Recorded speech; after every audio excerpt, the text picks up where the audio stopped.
ओम नमः शिवाय। शिव महापुराण श्री कोटि रुद्र संहिता अध्याय 11 पशुपतिनाथ महात्म्य। સુતજી કહેવા લાગ્યા, હે ઋષિઓ, હવે હું આપને ઉત્તર દિશાના શિવના જ્યોતિર્લિંગોનો મહિમા સંભળાવું છું, તે સાંભળો. એક બીજું પણ ગોકર્ણ નામનું તીર્થ છે, જે સંપૂર્ણ પાપનો નાશ કરનાર છે, મહાપવિત્ર સ્થાન છે. તે સ્થાન ઘણું જ રમણીય મહાવન પણ છે.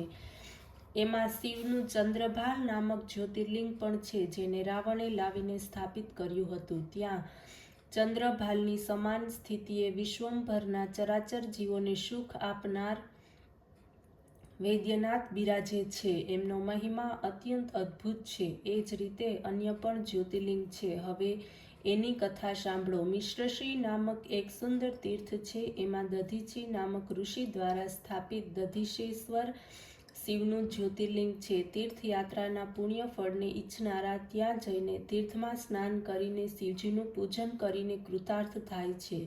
ભોગ અને મોક્ષ બંને પ્રાપ્ત થાય છે. નૈમિષ નામક તીર્થમાં સર્વ ઋષિઓ સ્થાપિત ઋષિશ્વર નામક જ્યોતિર્લિંગ છે. નેપાળ નગરમાં સર્વ પ્રકારના મનોરથને પૂર્ણ કરનાર, પોતાના મસ્તકનું જ માત્ર દર્શન કરનાર પશુપતિ નામક જ્યોતિર્લિંગ છે. એની નજીકમાં જ ભોગ અને મોક્ષને આપનાર મુક્તિ નામક શિવજીનું જ્યોતિર્લિંગ છે. ઋષિઓ, પૃથ્વીની ચારે તરફ સદાશિવના જ્યોતિર્લિંગ વિદ્યમાન છે, જેને મેં કહી સંભળાવ્યા. અધ્યાય 12 લિંગરૂપનું ધારણ. ઋષિગણ પ્રશ્ન કરવા લાગ્યા, હે બુદ્ધિમાન સૂતજી, ભગવાન શિવજીના દિવ્ય જ્યોતિર્લિંગનું વર્ણન કરી દીધું, જેને સાંભળીને અમે કૃતાર્થ થયા. હવે કૃપા કરીને એ સાંભળાવો કે શ્રી પાર્વતીજી જગતમાતા શિવ પ્રિયા બાણરૂપ છે. એના પ્રયોજનનું બીજું શું કારણ છે? આ સાંભળીને સૂતજી બોલ્યા, હે મુનિજનો, સાંભળો. પ્રાચીન સમયની આ વાત છે. દારુકા નામક એક વન છે. એની નજીકમાં ભગવાન શંકરનું શિવાલય છે. એમાં શિવના પરમ ભક્ત ઋષિ નિત્ય જ પ્રાપ્ત મધ્યાહન તેમજ સાયં ત્રણે કાળ ત્યાં જઈને શિવ પૂજન, સ્ત્રોત્રપાઠ તથા પૂર્ણ ભક્તિથી સાથે પ્રાર્થના કરે છે. એક સમયની વાત છે, જ્યારે શિવજી પાઠ કરી રહ્યા હતા, ત્યારે એ સમયે ઘણા ઋષિઓ હવનને માટે દારૂક નામના અત્યંત ગીચ વનમાં સવિધ લેવાને માટે પહોંચ્યા. એ સમયે પોતાના ભક્તોની પરીક્ષા કરવાને માટે તેમણે અત્યંત વિકરાળ સ્વરૂપ ધારણ કર્યું. નગ્ન થઈ કામી પુરુષની જેમ હાથમાં લિંગ ગ્રહણ કરીને ઋષિઓના આશ્રમે પહોંચ્યા. ઋષિ પત્નીઓએ એમને આ પ્રમાણે જોયા ત્યાં તો તે ગભરાઈ ગઈ. તે પણ કામવશ જોવા લાગી. ઘણી સ્ત્રીઓ પરસ્પર આલિંગન કરવા લાગી. કેટલીક આશ્ચર્યમાં પડી ગઈ. એટલામાં એમના પતિદેવો આવી પહોંચ્યા. એમણે વિચાર્યું કે આ સ્ત્રીઓના આચરણોને દૂષિત કરનાર કોણ હશે?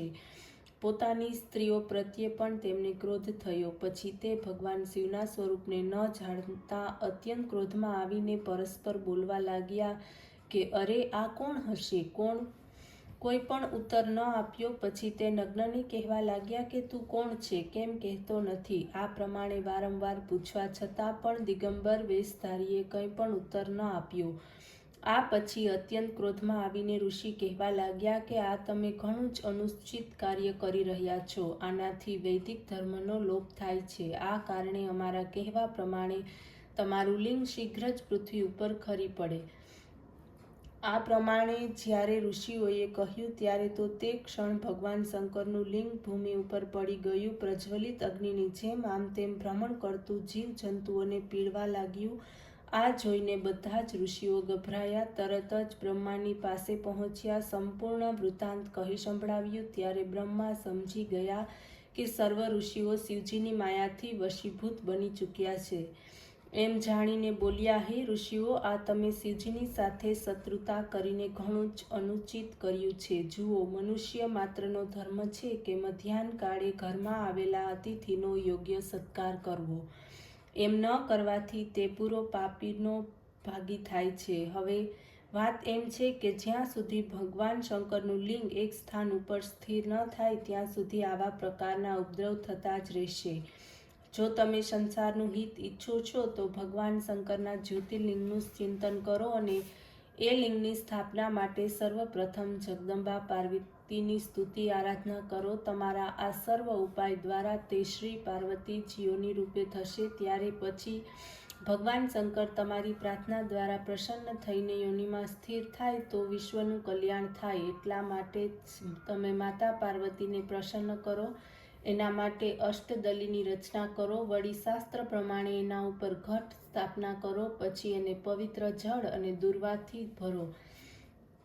સદાશિવનું ધ્યાન કરતા વિધિપૂર્વક તેની પૂજા કરો. એ પછી સતરુદ્રીય મંત્રોનો પાઠ કરતા કરતા એ જ કળશના જળથી લિંગને સ્નાન કરાવીને તથા માર્જન વગેરે કરીને શાંત કરો.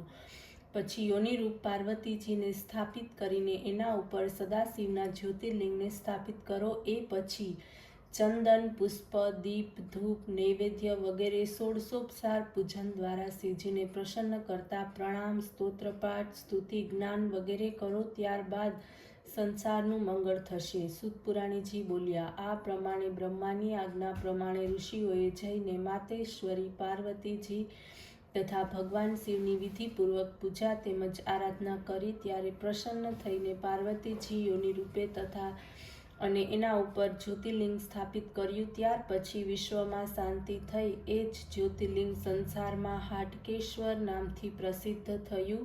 એ જ્યોતિર્લિંગના અર્ચન, આરાધના વગેરેથી આ લોક તેમજ પરલોકમાં સર્વ પ્રકારે સુખ પ્રાપ્ત થાય છે. ઓમ નમઃ શિવાય.